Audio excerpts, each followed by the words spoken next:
We'll practice calculating an experimental value of g from freefall data and evaluating the result. Here's the problem.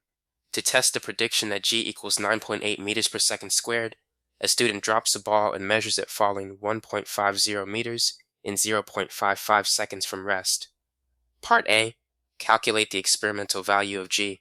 Part B, determine the percent error relative to the accepted value 9.8 meters per second squared. Part C, state whether the evidence supports the prediction and give one likely source of error. First, we use the equation distance equals 1/2 gt squared and solve for g. G equals 2d over t squared. Now plug in d equals 1.50 meters and t equals 0.55 seconds.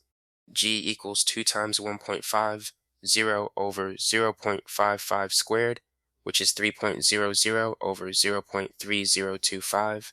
This gives g equals 9.92 meters per second squared. Now calculate the percent error using the formula. Percent error equals the absolute value of experimental minus accepted divided by accepted times 100. Percent error equals the absolute value of 9.92 minus 9.8 over 9.8 times 100, which is 0.12 over 9.8 times 100. This gives a percent error of 1.2%. A 1.2% error is small, so the evidence supports the prediction. A likely source of error is timing due to reaction time or air resistance, both of which would tend to raise the measured time and lower the calculated g. To find an experimental value of g from freefall data, use the equation d equals 1/2 gt squared and solve for g. Then compare with the accepted value using percent error.